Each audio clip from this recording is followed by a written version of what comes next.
We have more readings coming up. We have one April 21st, and the location that you went to register for this event, you can go back and register for the April event, and we have a May event, and we would love the participation because as things are now, we need poetry and stories more than ever. So with that, I'm going to turn it over to my colleague, Wayne Carlin, to introduce George Evans and Daisy Zamora. We owe you a lot of thanks for helping to keep this series going, you and Rachel Smith, who have been guiding spirits behind this. And it's a real pleasure for me today to introduce my old friends, George Evans and Daisy Zamora. When I ask students if they like poetry, most say no. When I ask why, most of their answers boil down to, I don't like the poetry they make me read because it seems written to make me feel stupid. And then they admit that in fact, there is some poetry they do like, even if, or even because it's not called poetry. Lyrics in song or rap or something that doesn't seem poety to them. They like it because it lights up something they already knew was true, but had not yet been put into words for them. They like it because they sense it matters. Daisy Zamora and George Evans write poetry that matters. I'm lifting the following quote from a review I read the other day of a novel. When I read the review, I immediately thought of the kind of poetry George and Daisy write. Quote, if historians or critics 50 years from now were to read most of our contemporary literature, they might well infer that our main societal relationships were issues with our parents, bad relationships, and death. I'm not saying that writers and poets shouldn't write about our parents, bad relationships, and death. These are human personal matters and important to us. George and Daisy have written about those things and have done so well. But they also know, because it has touched their lives, that the political always becomes personal.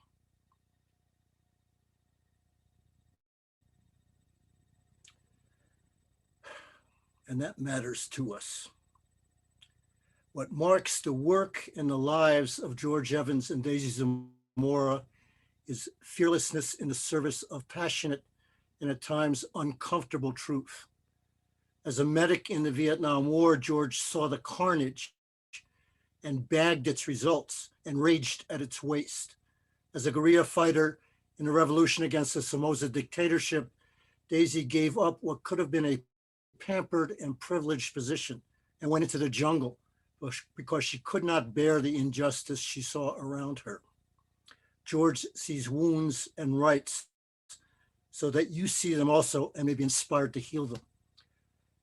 James Santiago Baca said of George's poetry, quote, his love poems are nothing short of incredible, but he also writes about why we are haunted, the homeless, military savagery, veterans' nightmares, people in cities gone mad.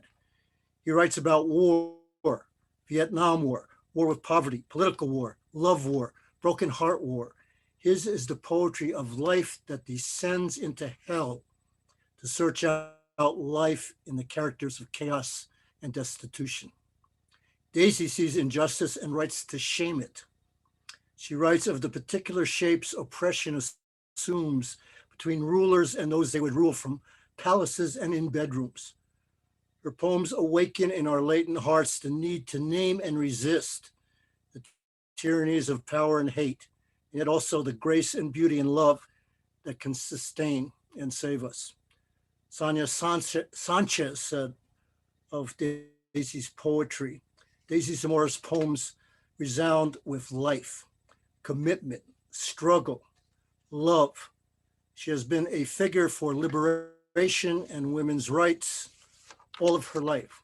Her poems say woman, soldier, woman, mother, woman, poet, woman, lover, woman, woman, woman. She has dared to be herself at the cost of all our dreams. I am proud to be one of the women of her house, end quote. In the Jewish tradition, it is the task of righteous people to tikkun olam, to use their time on earth to fix the broken world. Some of the most passionate poetry and prose come from those who have been in what Hemingway called the broken places of the earth.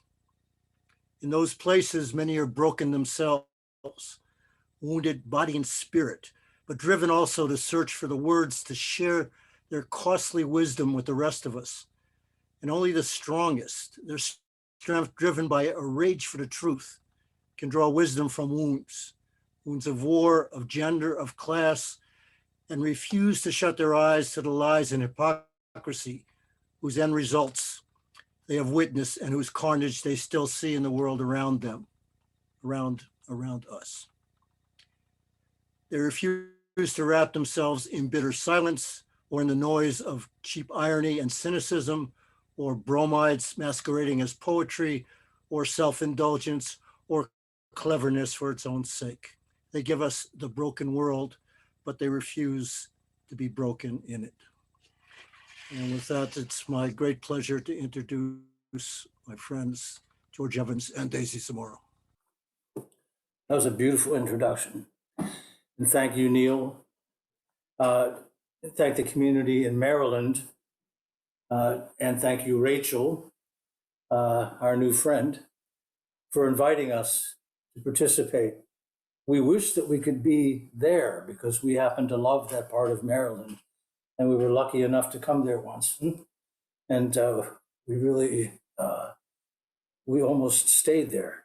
It was so beautiful. But here we sit today in a foggy and otherwise typically beautiful San Francisco in the middle of, well, at the edge of spring, actually, at the end of winter. And the fog is still here. It's earlier morning than where you are. And it'll burn off later and the sun will come out. And the way we're going to read today is that I'm going to read for a while, and then Daisy's going to read for a while, and then I'm going to read for a while, and then she'll read for a while. We're going to sort of break it up a little bit. And so I'm going to read mostly about San Francisco, I think, today. And I'm going to start reading from a long poem I've been working on for a number of years. And I'm going to read a few brief sections of it. And it's called Land's End. Land's End is a place in San Francisco. We can nearly see it from our back window, from which we can see the Pacific. It's the end of the land. To me, it's the end of America, the United States, Estados Unidos. There's a lot of Americas. And so that's what the poem primarily is about.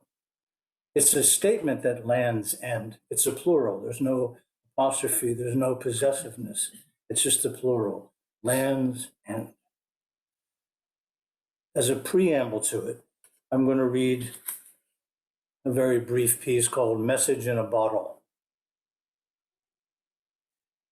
It is near impossible in cyberspace to imagine there were once people who knew many labor-sweating other people, not names or postings, people, laughers, sufferers, fighters, dancers, weepers, cooks, brain surgeons, taxi drivers, lawyers, failures, teachers, dishwashers, clerks, nurses, the ambitious, broken, tattooed or not, every sex and religion.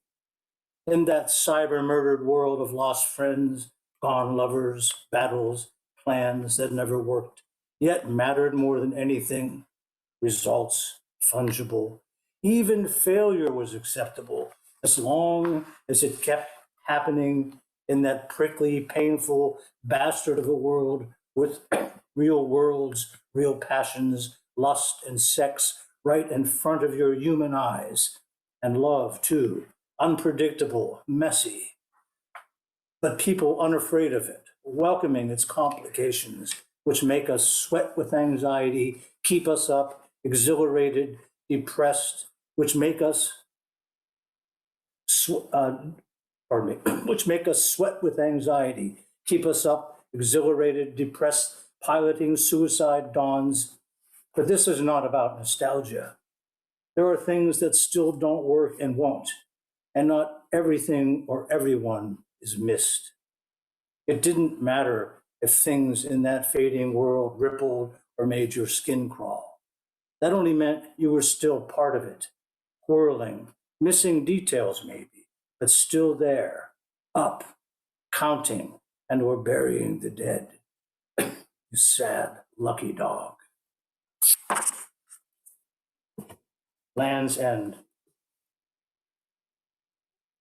A gull pivots in its final turn, sweeps across surf, and heads offshore to white outcrops bristling with birds, shuddering with huddled seals. Ancient havens in surf so fierce, skulls and boats crumple on its boiling shores. There, it tucks its head, resting in sunset light. Humans travel far and pay dearly to see before packing totems and small possessions to return in all directions to quiet despair. What have we done in the dark and light to all geography of every sort, internal and eternal, at least the length to which we might assess, that we're so afraid to admit the secular and holy, so bound together that neither exists, and forms of insanity bind us to the days rolling on as ever, as during any time. But have all times felt this way? Or have we destroyed these things alone in measures above all history, from burnt landscapes to acid air, fish and birds swimming in muck and plastic, animals and flora disappearing as we punch the air and dance imagined victories, drawn to godliness in a universe sprinkled with recycled pixels and molecules from the first bacteria landed from space to the latest genetic organ miracle that died no matter how immortal we made it. Yes, I'm sullen. So is the ocean, and wind stirred by wings, and sand, that prone mortality just lying there. The worst of anything isn't visible at first, and the sullen, the passive, waiting, existing, or like ocean curling, rocking, sometimes enraged, others frozen flat, sometimes nonetheless the same, existing to exist, living to live, acting without purpose against concepts of purpose. Drinkers sing and mumble at the seawall. Cars park facing the shoreline for sunset, watching sea and surf, salt air perfumed with cannabis, pelican V's crossing above, wave after wave from the south, invading bombers, calm, unruffled by powerful wind, shaken but unwavering formations, perfect though not geometrically exact, none deigning to glance down at these mortal coils, tight-wound, explosive, unreachable, unflappable while they flap who knows where. They know us as excitable, deadly, and have learned to keep their distance, while we have not. We leaned at the seawall, watching summer equinox sink in fire and foam explosions, orange and purple clouds streaking the horizon. What is it we say or do not say that changes anything? We've learned those matters, but have not extinguished our own fires. Time will do that for us when it drags us to eternity with our faces. None of it is ours to decide. We are old now, like time travelers to a place where what we've seen and felt no longer is, and things we understood no longer are. Then we become young again. It's a trick we know, but not something one can teach. It takes a lifetime and luck, sometimes bad luck. And like any understanding of anything, it's never perfect, often brief, promising but unreliable, the way being young feels, though you don't know it then. What is it about this place? All words are tired, but explaining things revives them. as the ocean rolls from calm distance to a roaring seam where we stand drenched in color and regret and promise, part of the roar, part of the endless wave. For people living in their cars, the universe begins at dawn. Its colors rise and fall in waves against the windshields and beach. The ocean, a swirling humdrum, but violent source of gods, myths, tales, yarns, and infinity, nonetheless named Pacific. Flotsam swirls in soapsuds and sea drift, rugs, cushions, styrofoam cups, plastic lids, condoms, dead animals tossed from passing freighters, and cars in the shadow of Golden Gate windmills, north and south, their sails restored, unspinning, unjousted in a classic sense, but sometimes a dreamer's object in a yet quixotic town. Its beach, remarked by O'Shaughnessy seawall, sprayed and scrolled its length with names, obscenities, graffito colors, artless as a truck driver's foot. Whereas the ocean can only be the ocean, not a mural reflected on windshields of the poor living in their cars, and art, not always a screen scrolled by desperate paint and glue huffers. Neither can be priced, though much is sold in art's name, nor fill an absence of attention or direction in young, exhausted hearts. But that vast body is not like an ocean. It is an ocean. It's not like beauty. It is beauty. No beginning or end, endlessly rowing in from the distance where the universe starts from scratch each morning and ends unresolved each dusk. Bludgeoned by the powerful and the weak, the poor move on. Nothing can be said about history except it made a mark, the mark it actually made and the mark we wanted to make. Two things impossible to sort. The poor are pitied and abused, reviled and paid lip service, more pairs impossible to sort. People don't want to become poor, but equivocate knowing they might. It's the great fear, insoluble dilemma of democracy. Free to live, free to die in the streets with nothing, not even a name, let alone any history the freest would remember. Soon, they will build another statue to the rich, and the poor will sleep against it in the sun.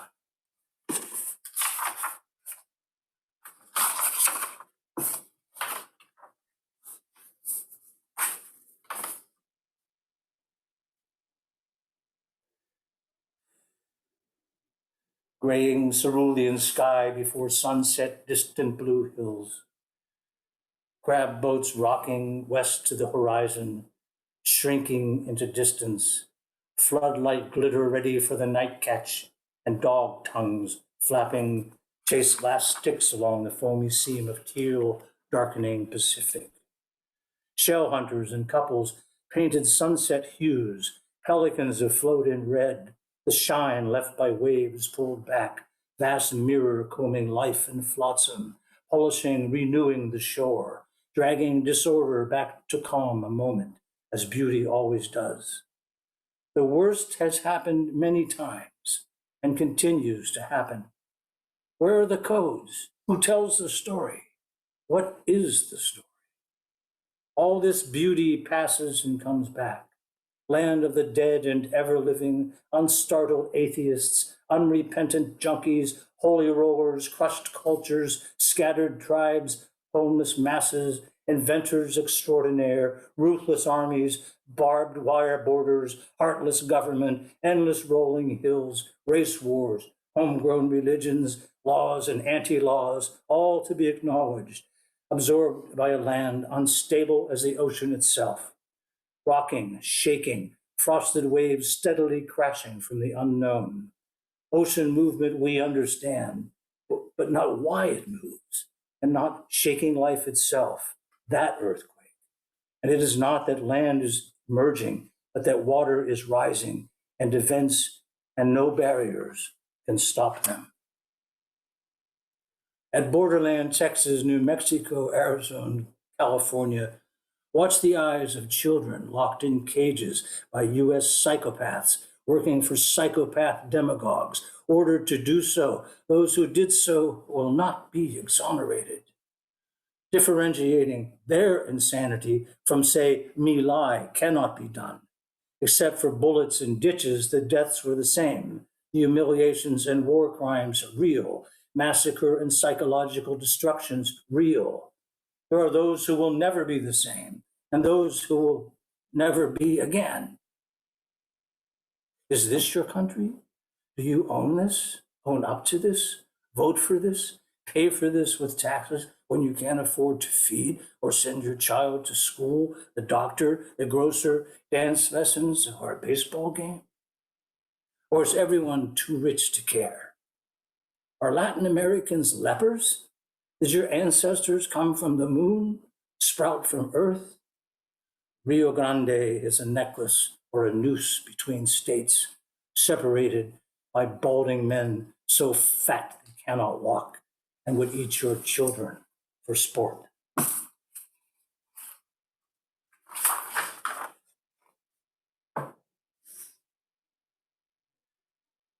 A distant armada. In the thin light band between the fog bank and ocean, a cloud armada floats along the sea line at the horizon, joined by minuscule freighters from the real world, while the sun drops through haze and rigging lights from a crabber flicker and jewel the hard gray water. What was it we said we'd do? Where did we say we'd go when there seemed only open vistas? Even pressed by opaque above and hovering over depths that proved bottomless? Where did we think we'd go? Drifting, sailing, tacking, running aground, sinking, relaunching. It's all in a distance seen from land, mid-sea, inching across the divide to the edge and then over. Now I'm going to stop the Land's End piece and I'm going to pass the reading on to Daisy, and then she's going to read for a while. She's going to start by reading her first poem in Spanish, and then I'm going to read the translation of that poem, and then she'll take the reading back again. So.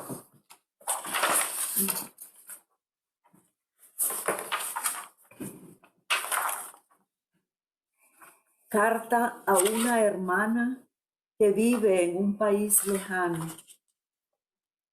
Tiene un epígrafe de Carta del Desterrado de Lifo que dice: y fui enviado al sur de la villa de Buey, tapizada de bosquecillos de laureles, y tú al norte de Roku, hasta tener en común solamente pensamientos y recuerdos.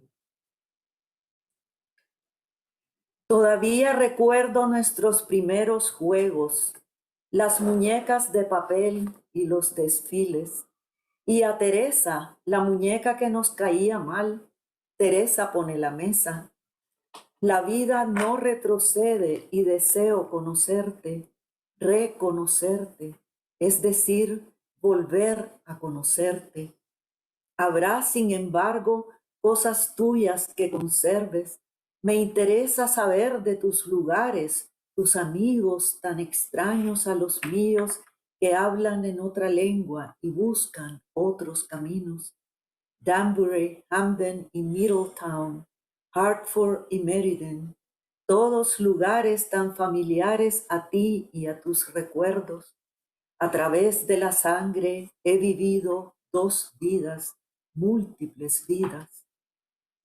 Los cocoteros ya están cosechando en el jardín y el verano tiene rojas las gencianas del cerco. Son hermosos y azules estos días, transparentes y frescos. Mis lugares amados son también los tuyos. Sobre miles de kilómetros mis palabras te tocan como el pájaro que ahora veo posarse sobre un coco. Prolongado ha sido el tiempo y la distancia, pero en uno de estos días luminosos, los rosales están repletos de capullos, o de aquellos más lejanos del invierno. En todas las carreteras hay laureles florecidos, marañones y mangos y corteses amarillos. Con el último sol o en el primer aguaje recogeremos los frutos de la espera.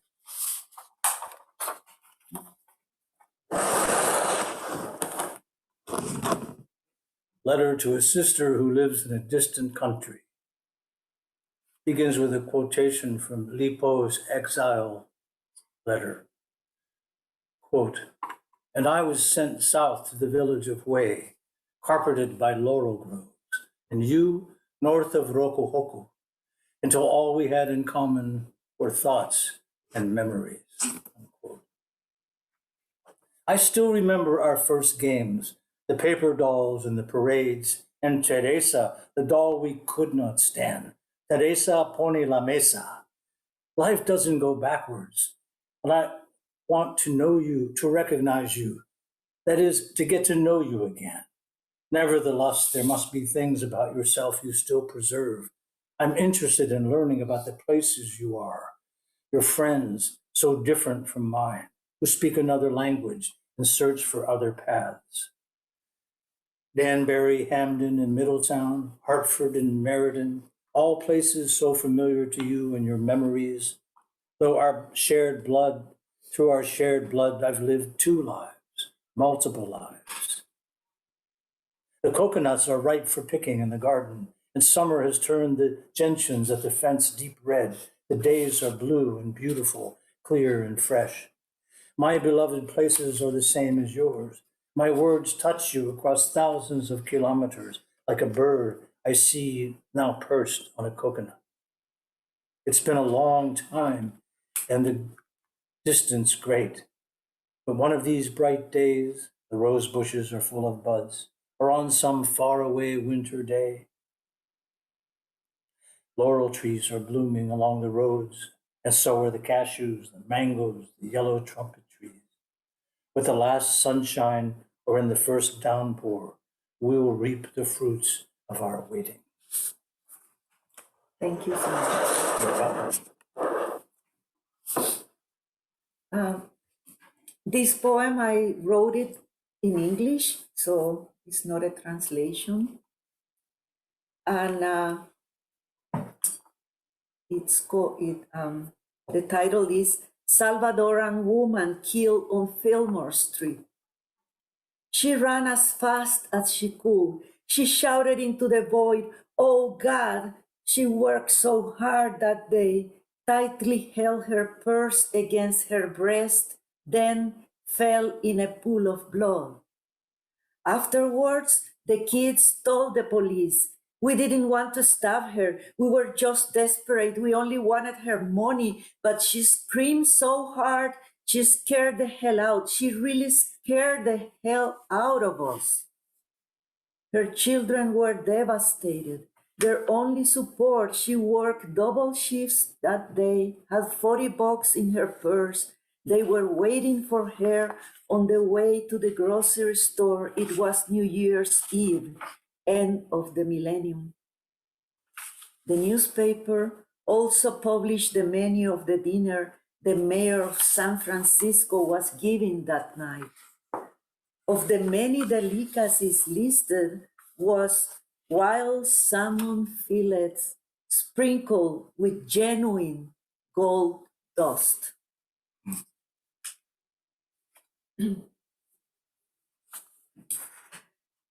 Fairy tales. Snow White refused to be a servant for the dwarfs and was not allowed into their little house. Cinderella sued her stepmother for abuse. "I won't go into the woods without a shotgun," said Little Red Riding Hood after the wolf followed her the first time. And her grandmother never opened the door without first looking out. Donkey Skin dared to denounce her father's incest. The Little Mermaid did not die of love and had no illusions that a prince would marry her. When Beauty met the Beast, She loved him the way he was without expecting miracles.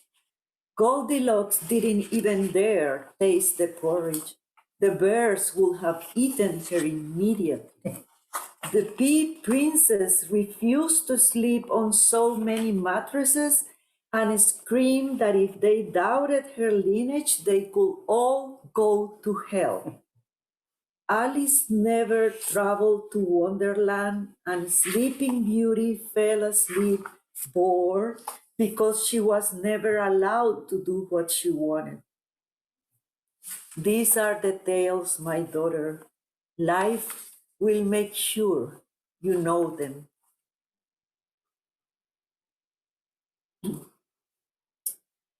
The Immigrant.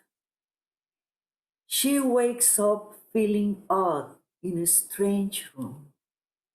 Where is the father and the mother who just a moment ago were with her?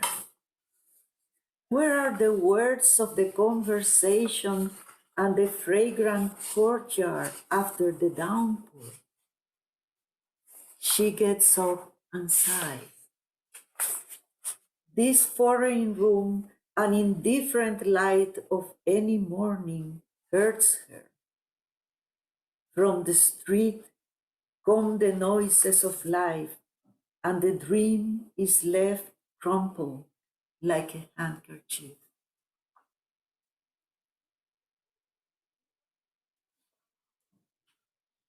Hail for my sons. If I no longer have them, now embrace only shadows, and my eardrums still vibrate with the murmuring laughter and racket of their voices and races, throwing frozen lumps at each other as if they were cotton balls. Why, hail, do you drop from the sky to sprinkle more ice on top of this ice?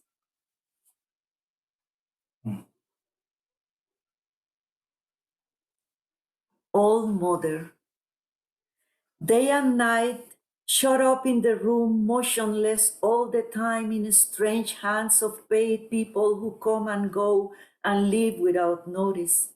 Who takes charge if she doesn't sleep, doesn't want to be alone for a moment, if she demands excessive attention?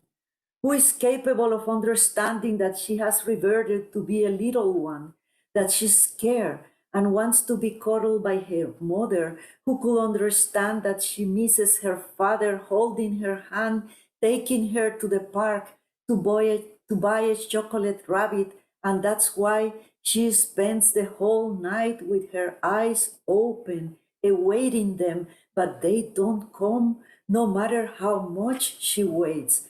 Who remembers that she's an orphan, that she was left alone, and she's scared, very scared. Oh, okay. Very much. Thank you. I guess it's the cue for me to read. So, San Francisco, which is such an iconic city in our country, has really gone through a transformation of being nearly destroyed by the absolute, total, heartless, cold greed of the tech world. It's been a very sad thing to watch.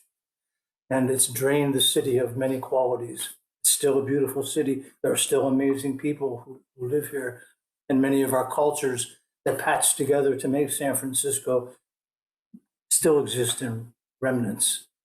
But it's been very destructive to watch gentrification come to this city and tear it to shreds. But now that COVID has hit, the gentrification has backed off. Unfortunately, it's left in its wake partly a wasteland. But I'm going to address some issues that occurred during the gentrification. This is part of the poem Land's End, but it's a different aspect of it. Near 13.82 billion years ago, the cosmos came into being, and took that long to produce those who believe war can improve existence, and those who believe tiny, expensive robot phones improve existence. phones manufactured by slaves, containing elements mined by slaves, constructed with components fabricated by slaves, giving people opportunities to talk about things they cannot shut up about, things so important they ignore where they are going and drive their cars and trucks, bikes and airplanes into and over things and people, sometimes crowds of them, chattering on the same phones built by slaves, or auto-searching for noodle shops or places to get a haircut and tattoo while the cosmos swirls and ancient dust devils roll. One of the most decadent things that happened was that some people learned how to make vodka out of fog, which would be wonderful if it was as cheap as fog. But in fact, it became a very, very typically expensive drink by these tech people who were intent upon destroying the cultures of San Francisco and to live on a level way above what they assumed to be below them. This is a poem called San Francisco and Broom or Fog by the Milliliter.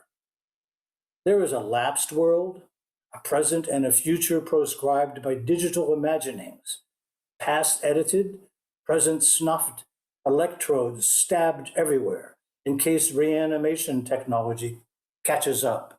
Oh, Robopolis, once Western charm, streets choked in luxury cars and buses, no eyes peering out, and living ghosts cling to vestiges. Otherwise, it couldn't matter for them outside memory.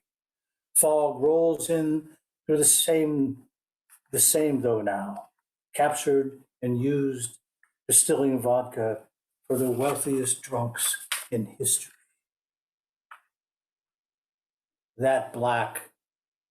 In Bayview, they pepper sprayed, then shot him with beanbags, knocking him down. But would he stay down? No. So they shot him with beanbags again. He hunched and stoop-staggered forward like a limping drunk.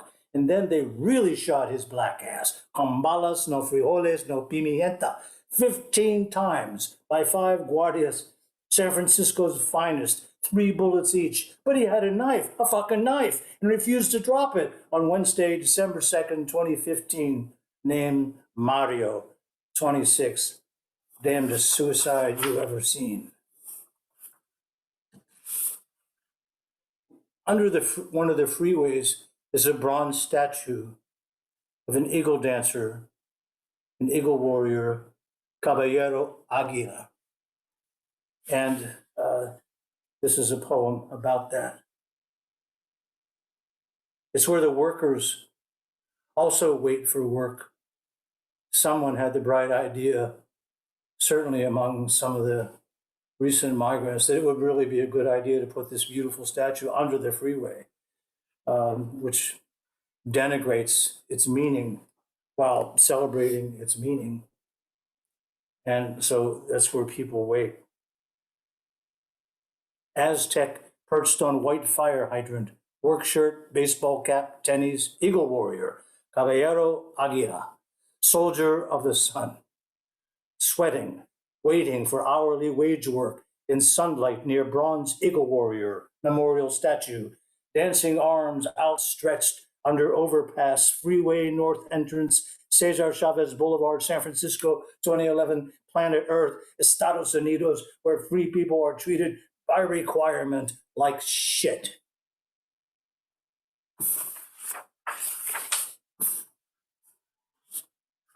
Borderline.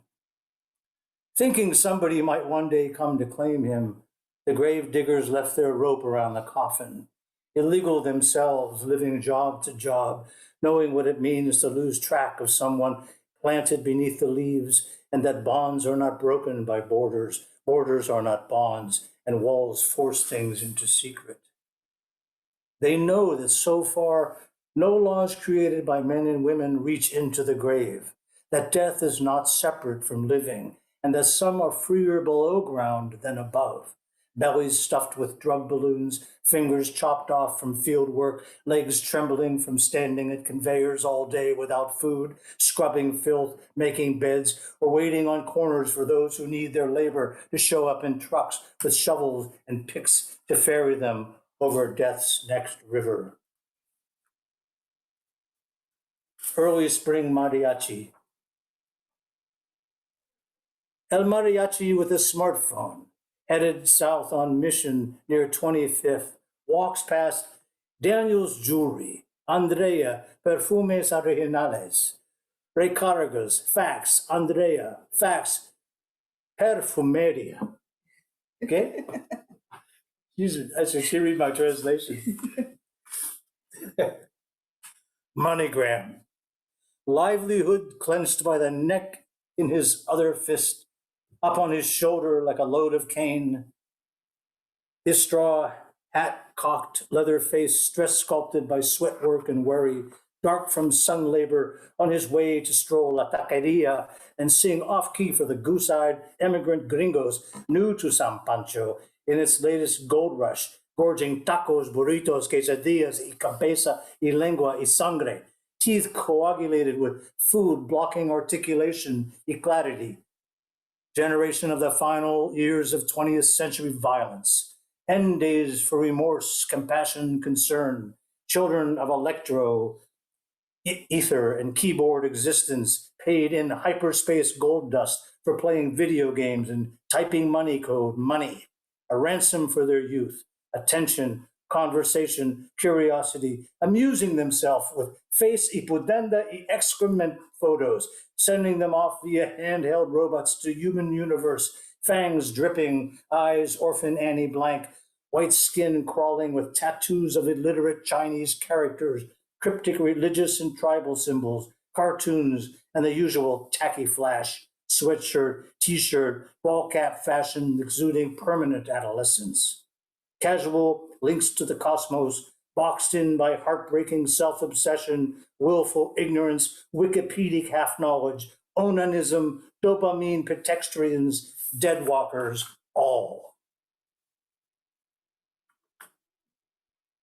The poor. This poem, I dedicate this poem to a dear late friend of ours, the great Honduran poet Roberto Sosa, who wrote a poem of this, a now very well-known, very famous poem of the same title, Pobre. And so I'm sort of just writing this in echo of him, and also dedicating it to a friend of our family in Nicaragua, Mama Gura, who died not long ago. The poor. Earth, gravity, air, water, even the rings of outer space are inhabited by the poor. Looking inward, outward at the same time, awake while asleep, walking while standing still, thinking about next meals while eating. Told not to worry, they worry. Told not to move, they run. Their presence is ubiquity, reality, their world. The violence they witness, no Hollywood movie, no TV show. Their lives, not product brands. Their faces inhabit Earth. A universe of immigrants of every stripe, of blacks, whites, orphans, refugees, and the addled, drug-blasted, medicated, least relatable among the sea of eyes, watching the world with resignation. The rich don't understand the poor. Even the poor don't understand the poor. They work for what they have and do not have. Do not believe in miracles or tragedy, and know that they will last forever.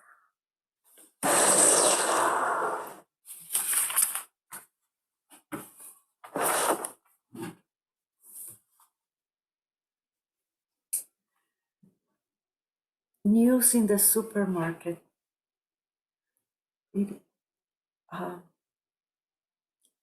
It has a quotation from Manuel Bandeira. Life is a ferocious agitation without end. Among the vegetables, I hear their discussions. They talk about the supervisor, grumble about shifts, about so-and-so who was late, and the miserable salary that doesn't pay enough. Early this morning, there was an accident on the highway in front of my house. A girl stepped off a bus and was run over by a station wagon when she started to cross. A crowd surrounded her body, and some were moved, discussing how she couldn't be more than 18. Suddenly, the talking stopped. Someone brought news that spilled like a muffled tremor through the supermarket. How to tell Doña Mariana, her only daughter, raised in such hardship, who was on her way to register at the university and said goodbye so happily this morning, is lying in the middle of the road with her skull crushed while she politely serves meat to the customers?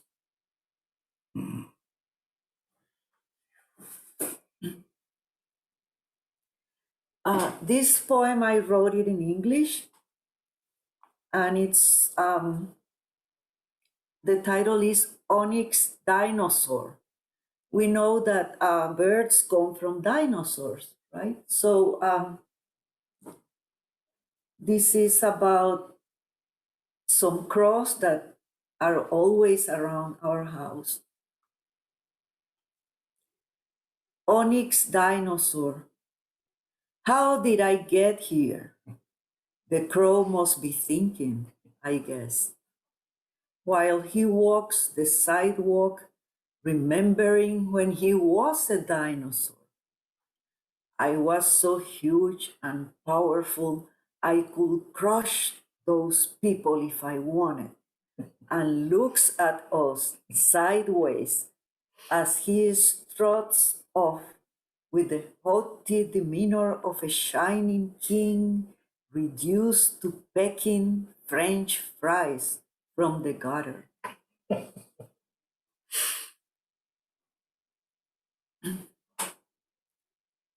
To a lady who laments the harshness of my verses. It's just that when I go out, the first thing I see is a drifter digging through the garbage.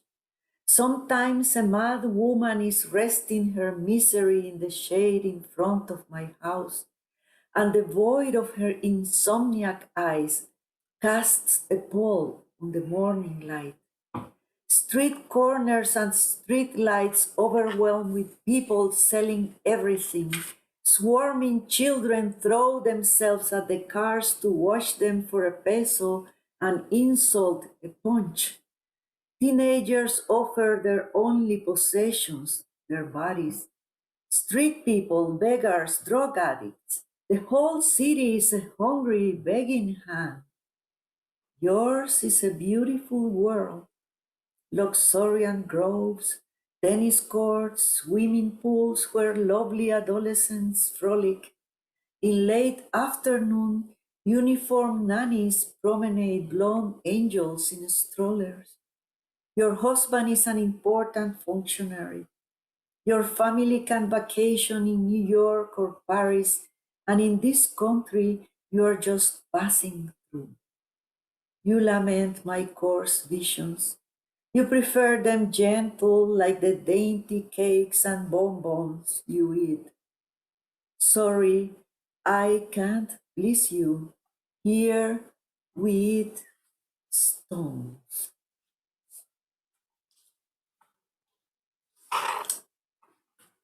I will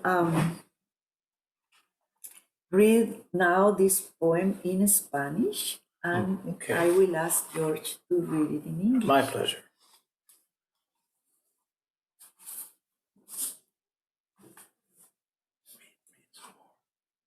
This is not your last poem. Yeah, this is my last Read one. two. Okay. Read a couple. Yeah. Okay, I will read. We have time. Okay. So I will read this poem that it's about dying abroad. We live in a in a world of migrants, and we never know when death will catch us so far from our own land. I dedicated this poem to my father and a friend who died abroad. Death abroad. What lit landscapes, what waters, what lush greens, what kite flying loose against the sun in a blue morning journey. What fierce storm, what distant summer, dazzling with waves and salt air. What dark tree-lined streets, what cool intimacy of a garden, what evenings. Which moon among moons, which night of definitive love under the splendor of stars. What voices, what murmuring laughters and footsteps, what faces grown distant, what familiar streets, what blissful daybreak in a half-lit room, what books, what songs, what final nostalgia, what last vision illuminated your sight when death lowered your eyelids in that strange land. It also it can happen to me, that I'm not in my country, and also to soldiers, to everybody who do not die in their own land.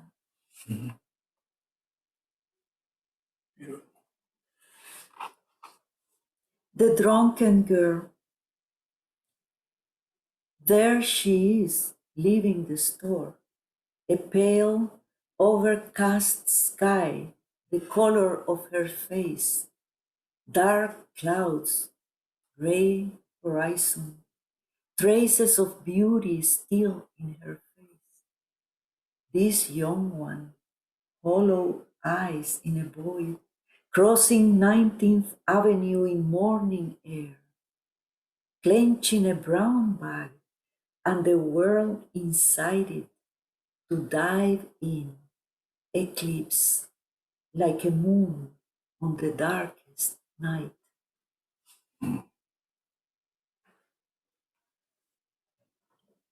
Now I will read the last poem in Spanish, and I will ask George to read it in English. Absolutely.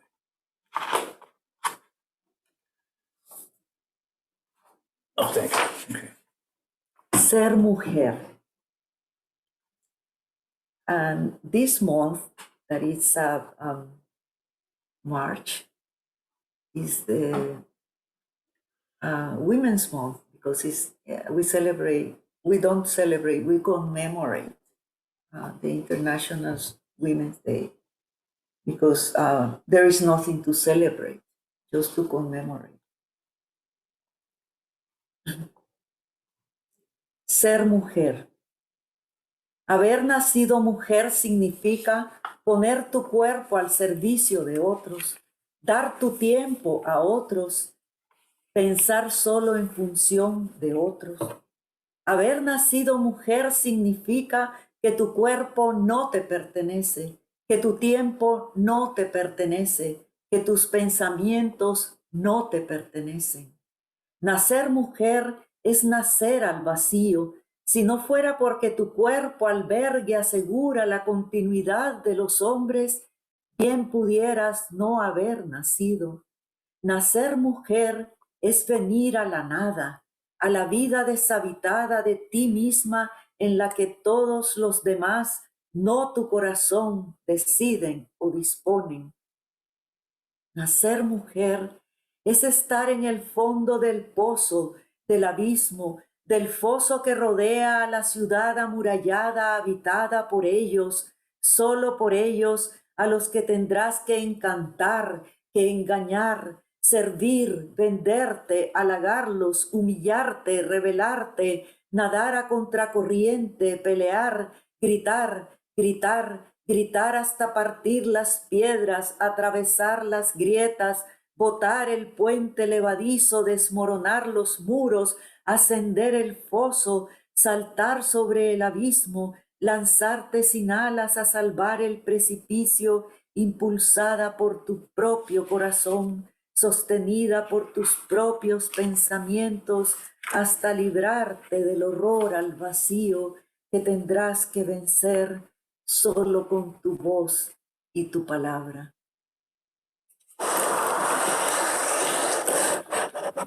I will read this translation and then one brief piece, and then that will be the reading. To be a woman. To be born a woman means putting your body at the service of others, giving your time to others, thinking only in terms of others. To be born a woman means that you don't own your body, you don't own your time, don't own your thoughts. Being born a woman means being born in a void. If your body's shelter didn't guarantee the propagation of men, you might as well not have been born.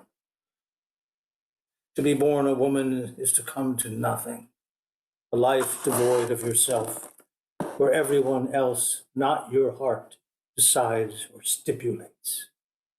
To be born a woman is to be at the bottom of the well, the abyss, the moat around the walled city inhabited by them, only by them, whom you'll have to charm, fool, serve, sell out to, flatter, humiliate yourself for, rebel against, swim against the current of, fight, shout, shout, shout until you split the stones, escape through the cracks, knock down the drawbridge, destroy the walls, get over the moat, jump the abyss, throw yourself wingless across the precipice, driven by your own heart, supported by your own thoughts, until you are freed from the horror of the void.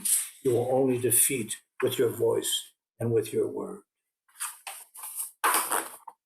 Thank you for that powerful piece, which is really appropriate the day after what happened in Congress,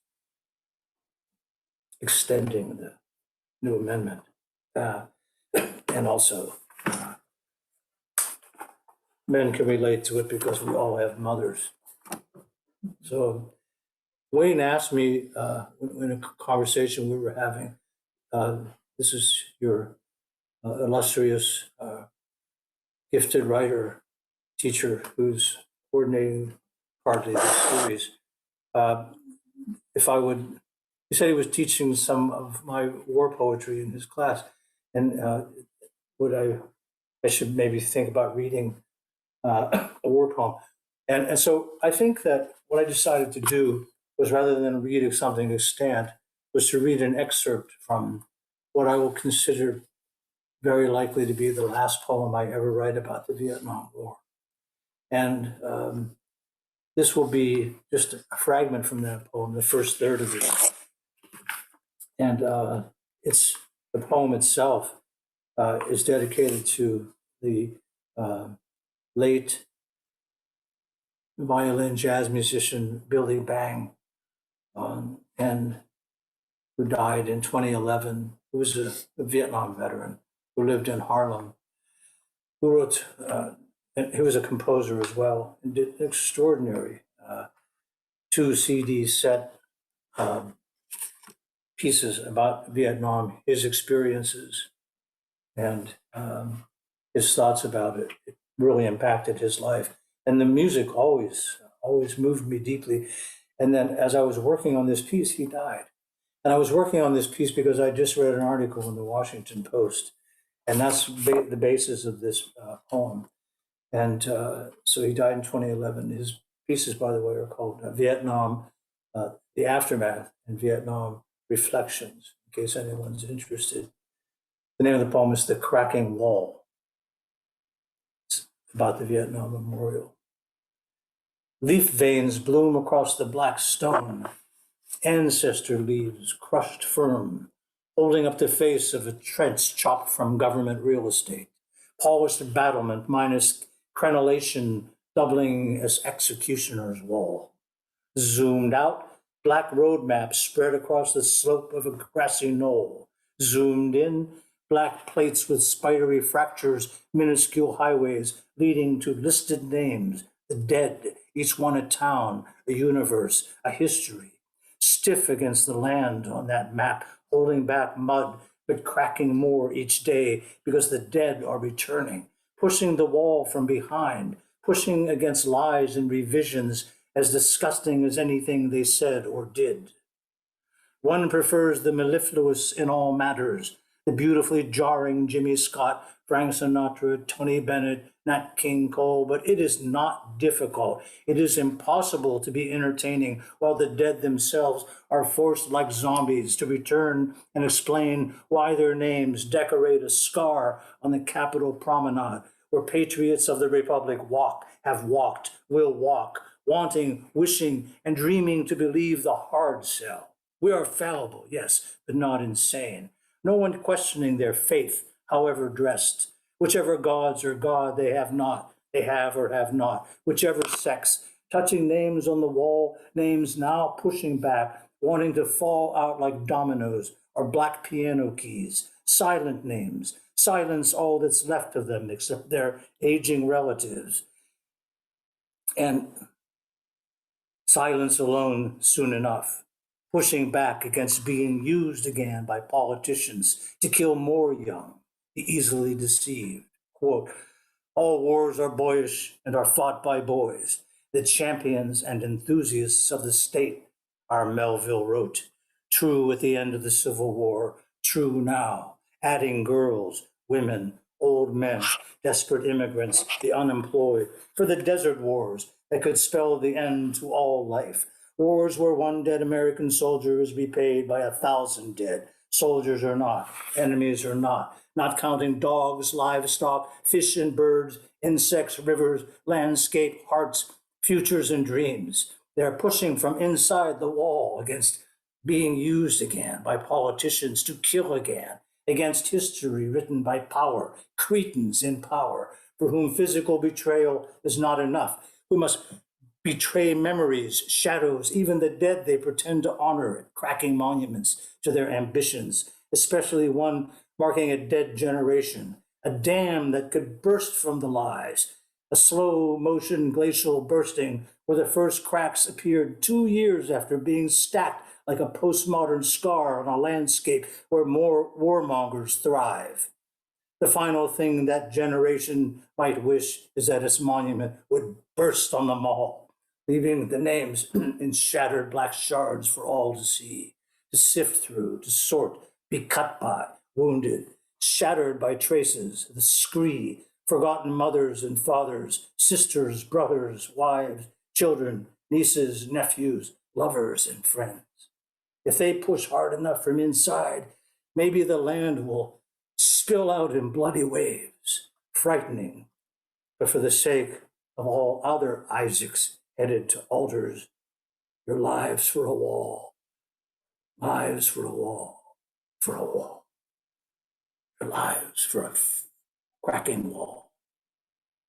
Okay, end reading. So now we have to come back to our friends. Okay, let's go. Closer. There you go. Rachel, hello. Thank you. Thank you, George and Daisy, so much. That was just a wonderful reading. And it's so nice to have, I think this might be the first time that we've had a couple reading together. And I certainly enjoyed it very much and can feel the compassion that both of you have and the passion you have for poetry, and your deliverance is just, I just adore it so much. So thank you very much for such a powerful reading, and I think it worked very, very well. I do want to just encourage the attendees to please send in questions through the Q&A. It looks like a few of them are coming in, so that you all have an opportunity to say hello and talk about this this poetry that we've listened to for the past hour, and because there's just so much there. I have some questions, but I don't want to take up all the time. So I can begin with a couple of questions while others are chiming in. that I've just picked up while I've been listening to you read, and just curious for myself. A lot of your poems, and this is for both of you, a lot of your poems are observing where you live and the San Francisco area. And I'm just wondering if you can say a little bit about how you feel San Francisco, the West Coast particularly, and the people of the communities that you observe to be sort of a good way to capture the struggles and of universal struggles, or even of our nation's, representing our nation's struggles. And if you could just talk a little bit about that. Well, I'll start with some sort of answer, and then you can add to it. If I understand your question completely, I think San Francisco is showcase city that it is sometimes for tourists is really a paradigm of what's happening, whatever is happening at the moment in the entire country. San Francisco is a place where people come to leave the other country and to be able to be free to do what they want. That's the ideal. And of course, that's both a myth and a reality. But in San Francisco, we have very well-established cultural districts in the city, and it's quite an international city. I can't think of a country where we don't have a representative community that's in the world. People from all over the world live here. And so when the gentrification that I started to talk about in my poems began to occur, that fabric was slowly torn apart and destroyed, and people were displaced. And it was a really tragic thing to watch. It was a very painful thing for us to watch and to be part of and to see. We can only hope that it ever will come back. But the number of people that were driven out of their homes and driven into the streets, we have the largest homeless population in the United States, not because people want to live in the streets, not because there's any other mystical reason, not because of alcohol and drugs, but because of absolutely greedy landlords and absolutely greedy business people who make the rent so high that no one can live here. People are tossed out on the streets like so much garbage. We've watched that happen. Now we're seeing it happen all over the country. We've lived with it for years. It's happening in the United States now, everywhere, every corner. And so let's see how people like that medicine. I don't think they're going to like it. I see right now there's a turn in the government against that realization. We've lived through 4+ years of hell, the same sort of greed and destruction of the human culture and human society. Maybe it'll turn around slightly. I'm maybe an optimistic pessimist, but I would say that's about as far as I can go. I'm not an optimist. And Daisy, what would you add to that? Well, you say most of what it has to be said, because San Francisco used to be like the world. You move from one neighborhood to another one, and you went from the Italian to the Japanese to Chinese to Russian to Latin American. When my my first nieto, my first grandson, when my first grandson came here, and he was very little, and he was paying attention to everything. I took him to several places, and he said, he asked me, "Grandma, is this the United States?" And I said, "Yes."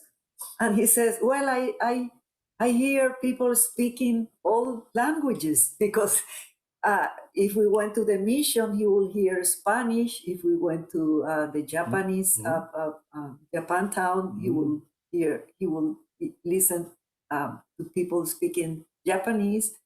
And right here, for 5 blocks from our house, there is a whole street of Chinese stores, and there are people who speak Chinese. So he was puzzled if this was the United States, because he had heard that the everybody speak English here. So that shows how San Francisco was before. Yeah, before the crash of the tech bro wave of hell, which has been so destructive to our society here. And by the way, this is happening in other parts of the country now because the COVID-19 situation has caused a huge migration out of the city, which we're relieved of. I mean, we're relieved from that. We were listening to a young musician from the mission that we've discovered, La Doña, and she has a great song. What's the name of that song? Will you? When are they going away? When are they going away? And in the lyrics of the song, she says something that most native San Franciscans have in the back of their mind. I've always thought it. They'll go away once there's a great big earthquake. Let's just wait and see what happens. And she says that as a song lyric, and we laugh. Really, it's really a great thing. So San Franciscans are always hopeful. They're always thinking, well, there's going to be a big shaker, and that'll clean things up, and then rents will drop again. We'll all be back. Yeah, the city lost its soul.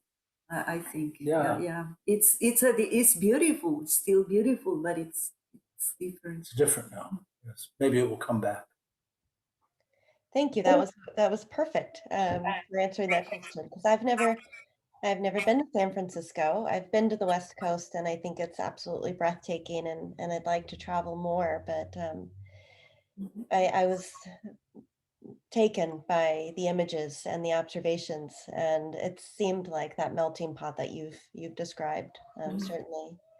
Along the lines, you mentioned the pandemic, and I know for myself and poetry and just writing, and it's changed. It changed the world. And but what I've noticed, and I know that you were reading newer poems and older poems, but for the newer ones, capturing sort of the common, the everyday, the community of faces, and that of the suffering.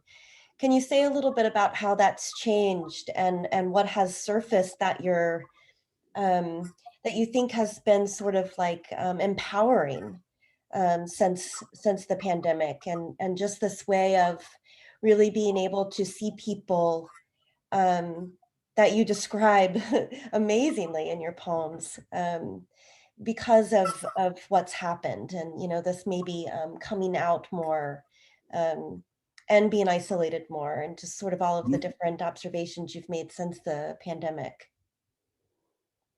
I'd like you to answer that, because you're the one who goes out, forays into the world more often. What do you see out there? I've seen many things, like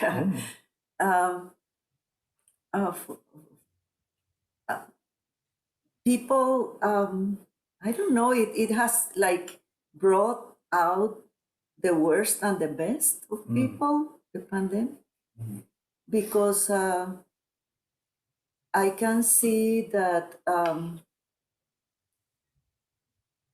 people can be very rude, and also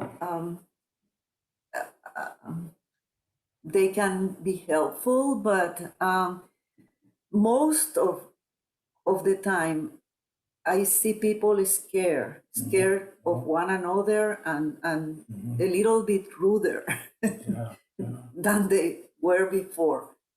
That's what I observe. People is like in a bad mood, and desperate, and impatient. It seems like the mood in general is sucks. That's what I see. That's a good way to put. Very succinct.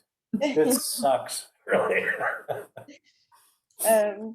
Yeah, it's been hard. I guess the for me too. I mean, I think it's, again, a universal connection, which in some ways we can be thankful for, because it's seldom that we recognize the fact that we all actually do experience and go through similar things. Yeah. And Yeah. in some ways, we should be very thankful for that opportunity because it is a way to bring us together Mhm. at a time that I think we all need to recognize compassion and empathy, in this country, but certainly globally. Long overdue in this Yeah. country. Yeah. And the fact is, we don't bemoan, believe me, at all, for a moment, the migration out of the city by the people we don't want to see here anymore. We're Mm. tired of the greed. We're tired of people spending $15 on toast in a restaurant and causing it, coffee prices through the roof, grocery prices through the roof. I mean, can you imagine that, going into a coffee shop and paying $10 for a piece of toast? That's, people just throw money away. It's the poem I was reading about the vodka made from fog. That's real. They really did that, and that's expensive. Wow. A drink of that vodka Another cost a fortune. another thing that the city has lost because of the gentrification is that um, these young people that is here and have so much money that they don't care uh, have they have an attitude. Mm. Mm. So you can see that. They're cruel to the poor, and that's a horrible thing. For example, they what did they do? They put boulders in a neighborhood that's so right. that the poor could not sleep in the on the sidewalks. The one thing that's interesting, this is interesting. This was, they're so cruel to the homeless, basically, really cruel, and that's part of our situation in this city, and we've dealt with it for many, many, many, many years. But in order to keep, and people sleep on the streets, there's nowhere else to sleep. And San Franciscans, we're part of that. We accept that. We try to help where we can help and do what we can do. But these people moved in, and they didn't want to see the homeless people out on the sidewalks. And so in one neighborhood, which Daisy's referring to, they actually got a truck and shipped in huge boulders and put them on their sidewalks so that people couldn't sleep there because there would be no room. It's absolutely disgraceful. Fortunately, the community got up in arms and the city took the boulders away. But one thing that's happened about that situation in San Francisco is finally, the city got up off of its rear and started helping people find shelter. And so of all the empty hotels created by the COVID-19 epidemic, all the empty hotel rooms are now filled with once homeless people, which is fantastic. Yeah, that's And great. and so that's been a great solution. And now that we see that there is a solution, simply put people in buildings, it sort of makes sense. Why did it take so long? But if you nobody wants to be homeless, nobody wants to be hungry. If you give them a shelter to live in, give them running water, or a place to eat, a place to rest, then they'll get better and be fine in the world. And even if they happen to be someone who's addicted to drugs or whatever, well, that's okay. Let's buy them some drugs, and put them in those little rooms and let them do what they want and take care of them. Why not, right? I don't care about that. Well, that's why poets do not rule. They're not going to put us in charge, right? Because I think it says a lot about the power that poetry has with compassion and empathy, the conversations that we can have versus the realities that, you're revealing and sharing with us, which actually an attendee, Martine Espada, has a question that can kind of go along with this conversation, asking, could you talk about the humanitarian crisis on the border and the current treatment of migrants? Well, from our perspective, it's horrendous. We think it's absolutely inhuman and criminal. And I alluded to that in one of the pieces that I read. That in fact, this is really this is comparable to all the massacres I've seen in or witnessed or read about in wars. This is a horrendous, inhuman war crime, is what it is, really. To put children in cages, to treat people like animals, to treat them like they're not as good as we are. I mean, this country is made of immigrants. And so, as I asked in that one piece that I read, are Latin Americans aliens? Are they lepers? What has happened to us? What's happened to our country? When I was young, when Daisy and I were young, at least my experience was, there was no such thing that I witnessed. And I grew up in an industrial city. I didn't see that sort of thing. Immigrants were part of the community. They were an important part of the community. And if you ever treated them badly, your parents were really nail you for it. That's unheard of. Now, that's not to say there wasn't racism. Of course there was. But on the other hand, immigrants were just assumed to be part of the culture and important part of the culture. And so all the people pouring over our borders are part of our country. Listen, it's really unbelievable. It's too late. They can't stop it, right? You can't build a wall on the border. The border's been crossed long time ago. The border is imaginary. And you can, in the borderlands, if you travel around as we've done in the borderlands, you see that the cultures just melt together. And there's no such thing as an American culture. It really, and it's useless to fight that. And by the way, the Mexicans are extraordinary people. Why on earth would we chase them back over the border? I mean, they help us, right? And Latin Americans who come here. I'm sitting next to one. That's the evidence right there, you know. I wouldn't give her up for anything in the universe as a human being, or her family, or her friends. And so, you know, the more Nicaraguans that come here, the better. And the same, you know, for other parts of Latin America. That's the way I feel about it. How about you? Well, as a Nicaraguan and a Latin American, we grow, you know, with the notion that this Western Hemisphere, well, actually, there were people here, right, when the Europeans came. So the lands that are most of the United States now were Mexico, were part of Mexico. Yeah. 55% of the Mexican territory was looted by the U.S. and that happened not long ago, because in historical times, 100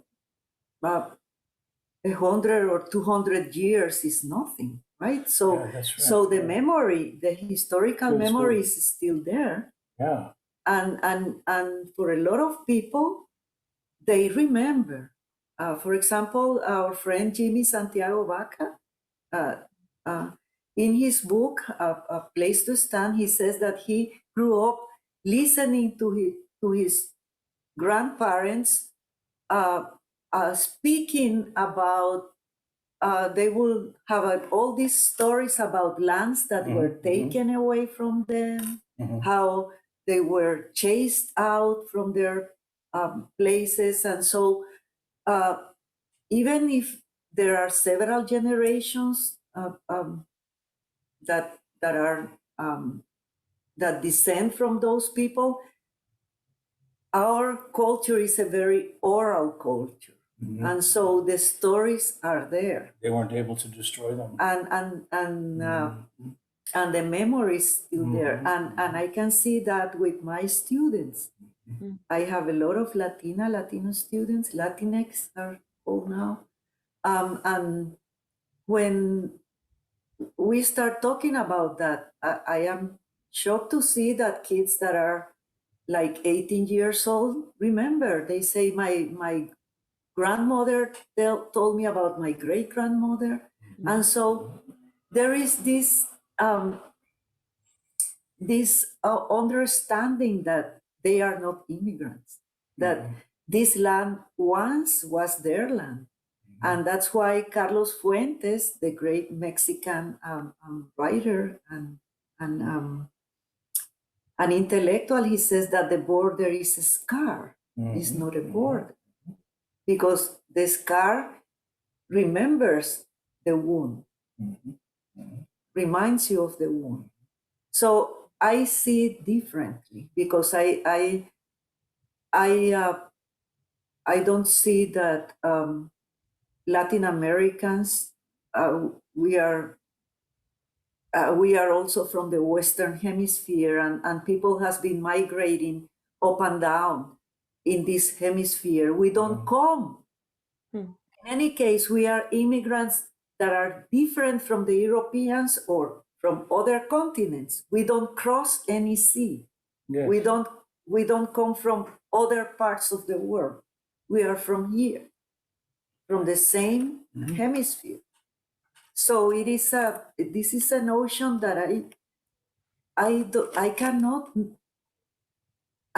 cannot grasp, that this thing about all this Trumpian thing about make America great again and all that bullshit.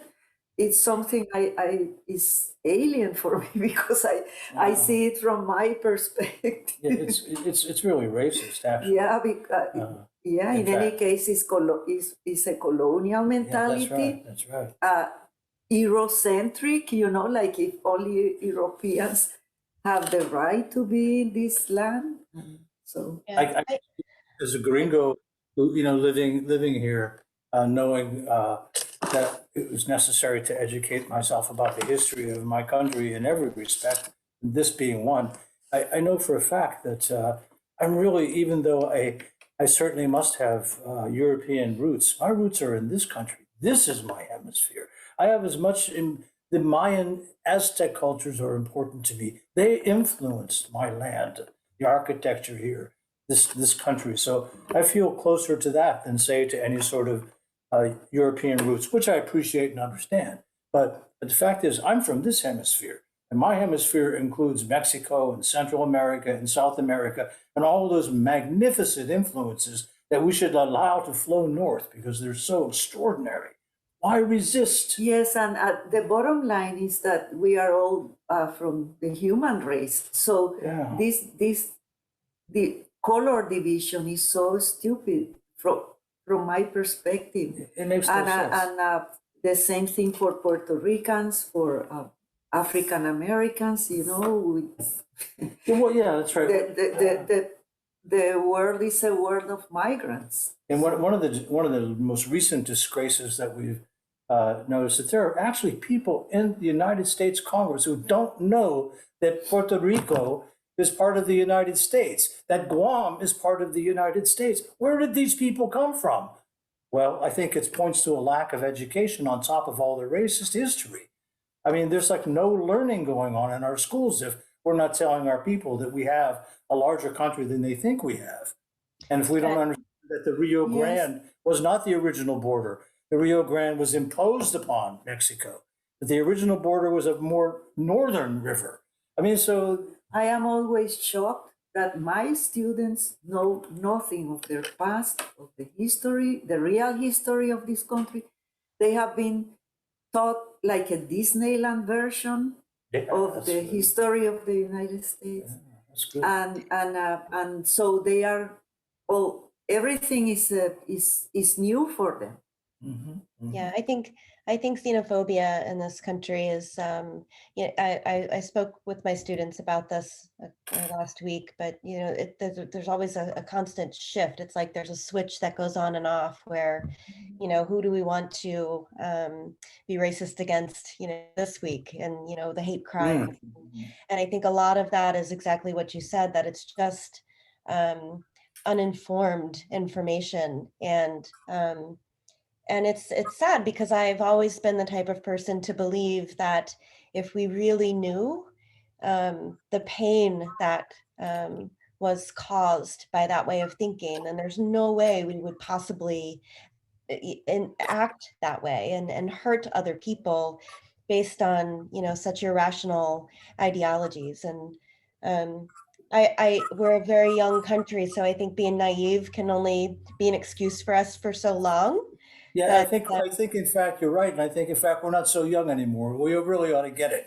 Yeah, we just lived through a period of time in which we watched as a country. We watched people put children in cages on our border, and we stood by and thought that was okay. We see people storming our capital for who knows what reason, but did anybody storm the border and get those kids out of the cages? I mean, we got our principles mixed up. We got our values screwed around. We got to think about, you don't put children in cages. You don't put people in cages. So, I mean, complacency we just lived through that. Yeah, I think complacency has increased a lot in this country too. And I don't know, if it's the progress of technology, you know, that so many of the younger generations are behind a screen.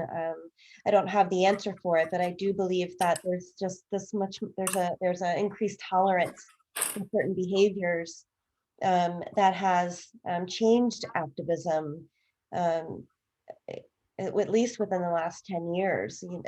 That, and then of course the pandemic and the political divide hasn't helped. And so I think there's so much that goes into, you know, we keep going backwards, and then, you know, we take a couple of steps forward, and then again we're pushed backwards. And I think you're right, That's we're not true. so young anymore. We should keep moving forward. And I just want We always tell young people and students that we encounter that they can change the world. Yeah. They can reverse this trend. They can change it. They can raise their children differently. They can refuse to do certain things. And I think that they should be allowed to have that responsibility. They should be taught that they have that responsibility. It's not just their responsibility to grow up and get a job and grow old. They deserve to live in the world they want to live in. And they deserve to live in a world without racism. And this is one important thing that the pandemic taught us. The world is okay without people. I mean, It's true. all you know, giraffes and lions and goats and Birds. dolphins and all birds, and everybody was taking over their territories when we are disappeared in our homes, right? Yeah. So it's important to understand that that if we really want to survive as a species, we should think about our behavior Towards the animal. towards everything, Yes, and towards everything. ourselves. Yeah, certainly towards ourselves, but certainly towards the animals. So And the I have environment. yeah. I have just, I wanted to mention the Daisy, your poem, Fairy Tales. And I'm guessing that's a newer poem. Is that something that you've written recently, or I haven't seen it before? No, this poem is in a book that was published by Corpstone Press and translated by George. And it's this one, the violin Okay, poem. yep, yeah. So, I absolutely love that poem, and I wanted to, some of my students, you know, we've talked about the role of women and the progress and the feminist movements that are occurring now, and you know, the pushback and the backlash of forward progress with issues specifically that women are involved in. And I'm just wondering if you could talk a little bit about the inspiration for that poem, and where you see the progress of women, or the what one of my students called the dismantlement of patriarchy, and if we might ever see that. well, the inspiration for that poem is just that I try to turn around all these stories, right, that are created to encase women in roles. So the poem tries to expose those roles and reverse them, right? Cinderella sued her stepmother for abuse. So everything like life is, or when the Beauty met the Beast, that she loved him the way he was. She was not expecting him to change. So it's just like a, let's say, like a reality check on fairy tales, right? And then you asked me what advancements I see in women's rights. Well, since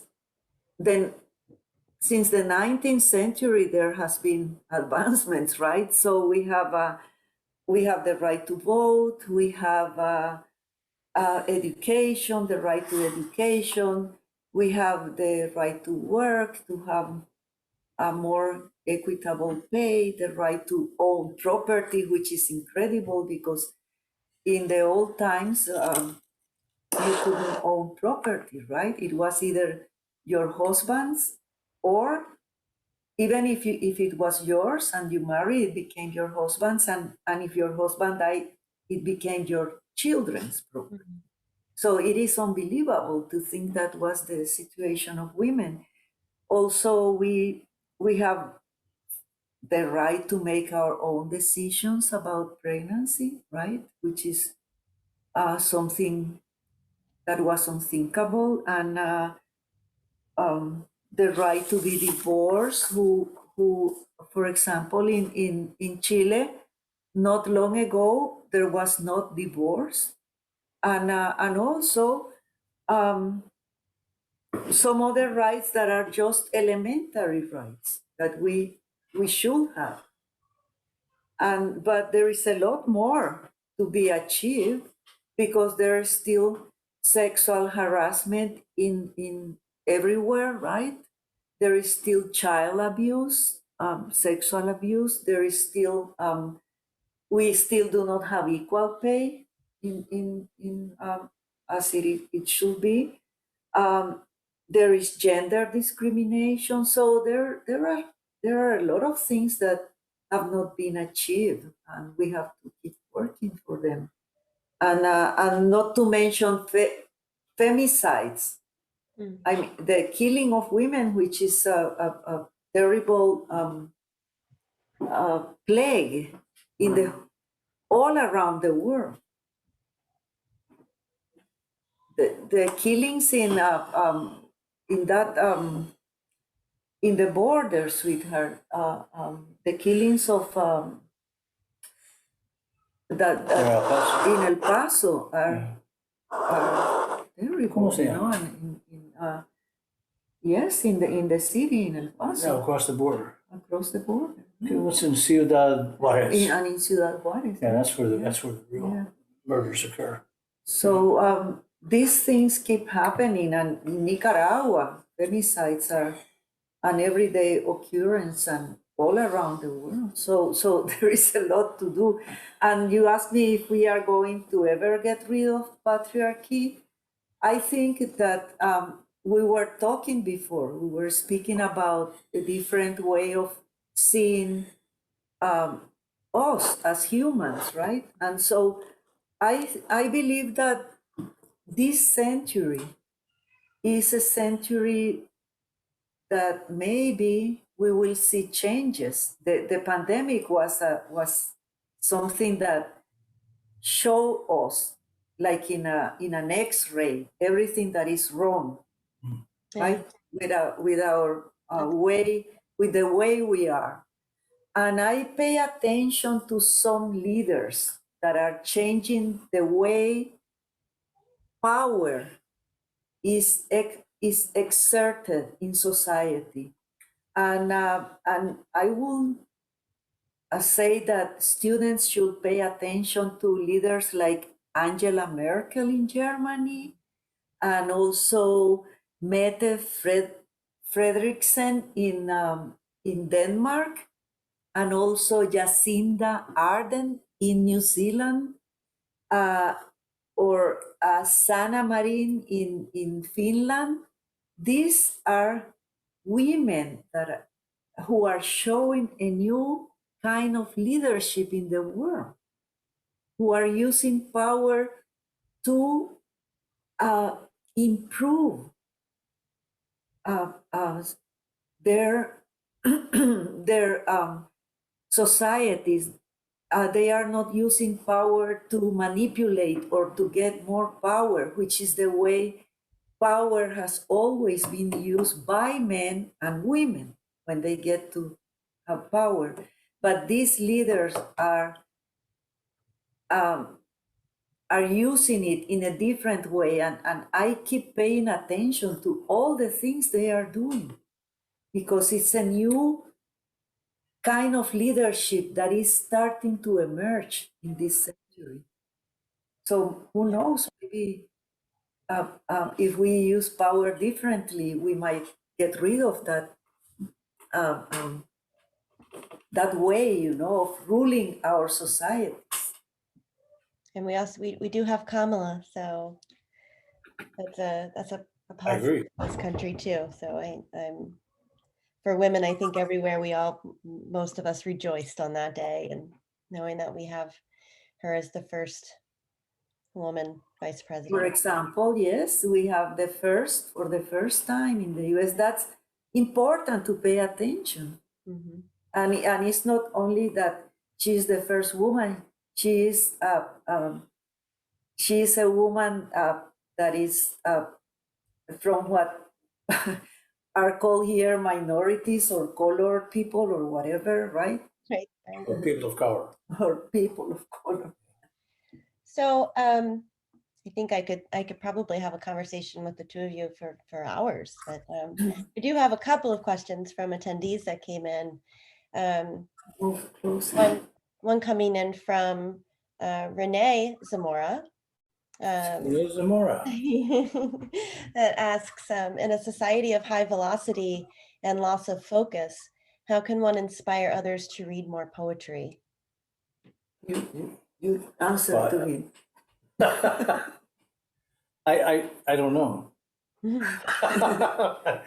I think, well, there have been great efforts. I mean, I think that Hayes and I were involved in a project to publicly promote contemporary world poetry, which was a Poetry on the Buses project, right? This was a way to get people to read.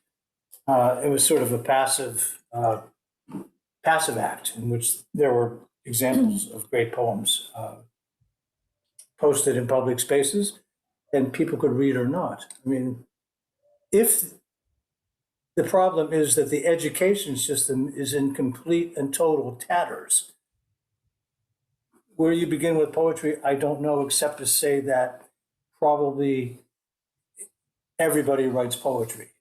Probably everybody. It's like an experience, a human experience that's totally universal. And so everyone writes their version of poetry. They write what they consider to be their poetry. And if you could tap into that somehow, into that universal love of things, but really present the public with examples of real poetry and not some things that pass as poetry, but I mean, really, what is poetry? Poetry is not treated well in our country. It's not published broadly enough. It's not really in a post-literate society, which this is. It's the least attended thing. I think that it's been reduced to being just, the problem with poetry is this. I don't know if this is the answer Renee will be able to take or not. It's not commercial. You can't make any money off of it. So in this country, which is everything is a commodity or it doesn't exist, there's really no role for something that doesn't make money. But there really is, because it's in the soul of human beings. Poetry is something that springs from the human experience. There are commercial versions of things that do make money. For example, I think a lot of people consider rap music to be poetry, which it may be. And in fact, it generates a lot of financial activity, and that's a good thing. I mean, it's fine, right? But you can't do that with written poetry. So there's like a bridge that you can't cross unless you can get some great rap singer to sing your poetry for you, which would be good, So it's kind of a hard question to answer fairly, right? Do you have anything to add? Well, yes, poetry is like you just said, something that is so intrinsically human that that cannot be traded, cannot be sold, cannot be. It's just there, that the day and poetry is done with words, which are so elusive. It is a material that belongs only to humans. Yeah, that's And, right. That's yeah, good. That's good. so And poetry is a non-fungible matter, right? It's non-fungible material. To speak in tech terms, you can only trade it for love and good feelings. It has a political presence, but the political presence of poetry, and by the way, Martin, if he's still there, he'll, I think, agree with me that in fact, it gets you in trouble with the authorities, with not in our country so much as the rest of the world, but in fact, in Nicaragua, I learned, for example, when I first went there with Daisy, for the first time in my life, I saw the actual reality of the power of poetry. It is so much a part of the culture that it's the fabric of the culture. And there was a saying that someone told me, everyone in Nicaragua is a poet or becoming a poet. And I thought, wow, that's great. And I really saw that. And I sort of experienced that by having a sense of, I would say, semi-bitterness about the condition of poetry in our own country. It burns you out because it attracts, various personalities that really don't fit in the culture. And it becomes a commodity. There are commodity pursuers. But when you go to Latin America, and I had this experience in Mexico and Costa Rica, that in fact poetry it's part of the culture. It's not some separate thing. And because in Latin America we have such a tragic history of tyrants and dictators, etc. Poetry has been central to our cultures because poetry tells the truth, and it's not a casual that a poet killed the first Somoza. That's and right. so the Somozas were very fearful of poets, and every dictator is fearful of the word because poetry tells the truth. And it's much harder to censor when. Well, I saw it in Nicaragua. I saw that the poets of Nicaragua have influence, that they actually have an influence on the culture, that people listen to them. The government may not listen to them. Of course, now the government would like to get rid of them all because it's anti-everything. But the fact of the matter is, poets matter. What they say matters. People listen to it. And when you have the first poetry reading I went to in Nicaragua, there were so many people in the street. I couldn't believe it. It was like the streets were thronged with people, and they were climbing light poles so they could see the stage to hear the poets speak. And it was a big party. Everybody was really happy, and it was an extraordinary thing to witness. I've never seen that in this country, which I wish I would. Maybe someday in the future. I think one time I was in New York City. I brought my oldest son there for his 16th birthday, and it happened to be around the time of Occupy Wall Street. And I had noticed that in the park there, I can't remember the name of the park there, but there were poets on every corner just holding up poems or reciting poems. Right. And I thought that was such a powerful display of Yes. that was very nice. But you're Well, right. here during the Summer of Love, that happened with Allen Ginsberg and all the poets who were here. They would have poetry readings down in the park. So you see, poetry goes with social changes. Yeah. When there is something happening, poetry comes to life. Yeah. So this country may be growing up in that respect because we're way, way behind in that world. The last poet who made a difference culturally in this country might have been Walt Whitman, for all I know. I mean, this was a person with a vast audience, and so then Ginsberg, of course, and some of the Beats had this vast audience as well. But we need to move forward and make it more part of the fabric of the culture. The people in government should fear the words of poets and admire them, and it's a wake-up call. But if they can keep the people illiterate, that'll never happen. And that's part of the trend in this country. It's anti-educational. It's anti-education. It's anti-literacy. And you really, it's easier to keep people poor when they can't read and they can't think and they can't eat. And that's part of the trend in this democracy, which is a disgrace, I think. Certainly to my generation that grew up hopeful for the world. This is post-World War II, only to be slam dunked by the Vietnam era. But the fact of the matter is that, we shouldn't be keeping people poor and on the streets and illiterate.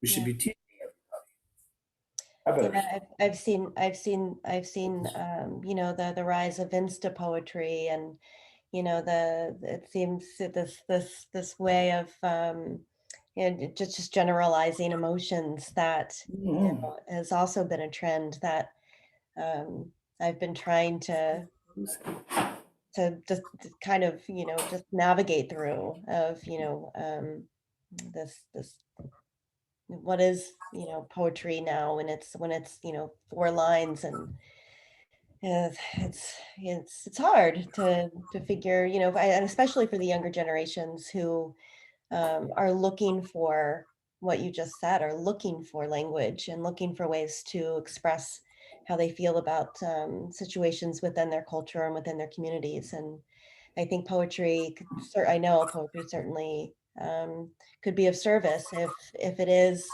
exposed, if they can be exposed to it. So, so I think I will come to a close, and I just have maybe one more question you guys can both address, and then maybe after answering the question, you can just let us all know what you might be doing next and where we might find you next on Zoom, in case any of us want to hear you read, or just see what you're up to in the coming months. And I'm just wondering, since we have you both and this opportunity to talk about translation and carrying on that emotion from one language to another, and choosing the right diction, and how you two work together with that, because I think that must be fascinating, to scribble out words and say, no, this one not appropriate. Let's try this one, and to go back and forth in that way. That's exactly the way it goes. In fact, Yes. and it's quite a. We find it to be really powerful experience, and we enjoy it. And we share the love of certain poets, and Daisy and I we love certain poets. We did separately, and then of course we discovered that in fact we both have affection for certain poets, and there's a lot of poets in history, and so we have a lot to compare it to, and we've learned how to translate by communicating with each other about what, for example, her a poem of hers might mean, and then we won't just translate it, even though we'll do a literal translation of it, or she will. And then we'll talk about the language and how it sounds and what's it sound like in the original. Can we get that sound in English?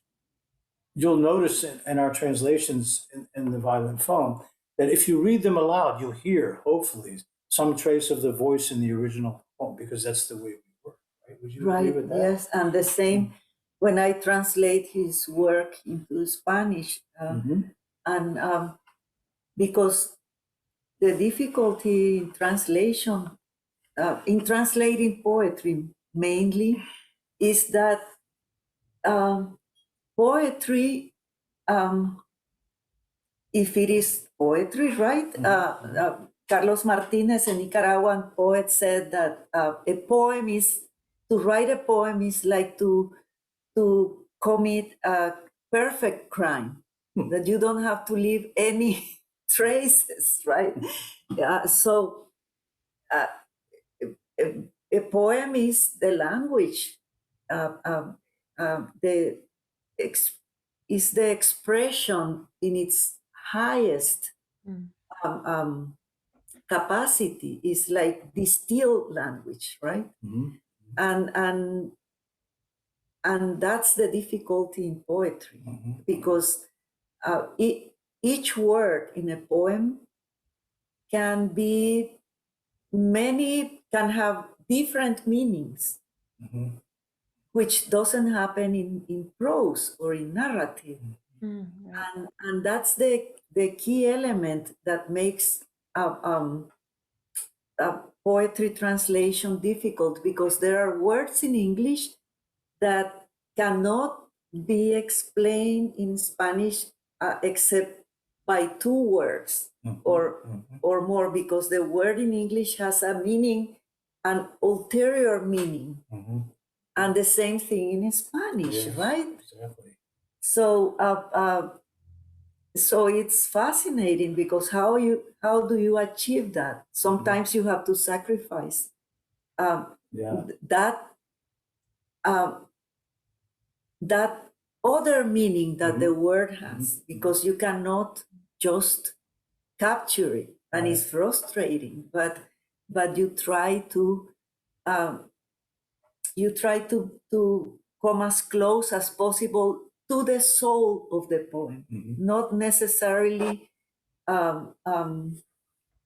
in the form, but in the spirit of what it is being said in the language you are translating. And it's case by case, right? And it's case by case, yeah. Yeah, absolutely.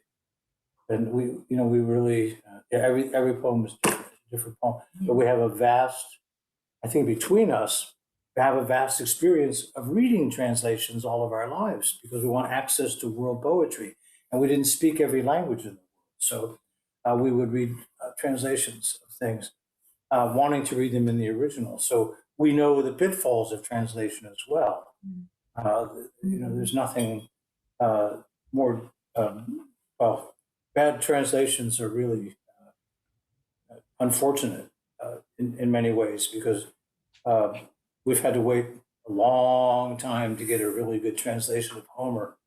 I think we have one now, but it's like every generation retranslates the classics. That's right. When they retranslate the things that are important, and so we, of course, try to keep up with what's going on and learn from it.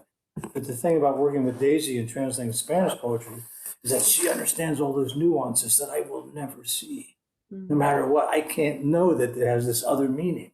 But she knows that it's there. Vice versa. Yeah, it is true. When I It's translate from English, I am always discovering new things. I mean, I will die, and I will never know everything I have to know about the English language. I Because disagree. every time we disagree. start translating, I discover, oh, really? This is so, these nuances, of the language. I was going to say, I disagree. You're not going to die. We won't. Lovely. Thank you both so much. So what next? What are you doing next? What projects? What are there any other readings coming up that we should know about and mark down? And Well, we're going to be reading in Havana, right? In Cuba. Daisy reads all over the place, all over the world. She this year, so far this year, she's read in Spain, Costa Rica, Mexico, Peru. Did you read in Ecuador? I mean, so Brazil. She reads all the time. So she's invited to all sorts of poetry festivals, which is in Nicaragua. Virtual readings, yeah. She read in Nicaragua recently. And we're going to read together in Havana at the Cuban International Poetry Festival, right? Is that the name of it? Where we have Cuban poet friends that we love and that we met on the road. We made a lot of poets on the road. And so that kind of, we're not on the road anymore though, so we're not doing that so much. So it's nice to do it. This is the first time we've read together in a long time today. Because it's sort yes. We used to read all the time, but we because of the COVID, we had to stop. We were supposed to go to Hanoi in the fall, Right. And our books were going to be published in Hanoi, and we were going to do readings, but all that got canceled, which is really sad, and we're really sorry about that. So we're trying to pick up the threads again, and this is the first thread. So this is good. Thank you for inviting us. Thank you, Rachel. Thank you so much. Thank you, It's been Neil, a and pleasure. thank you, you, I Wayne. hope to see you again soon. Thank you for inviting us to San Francisco. You're always welcome here. Okay. Take care. And thank you to everyone who attended and Yeah, and I hope to see you guys again soon. Thank you. Thank you very much.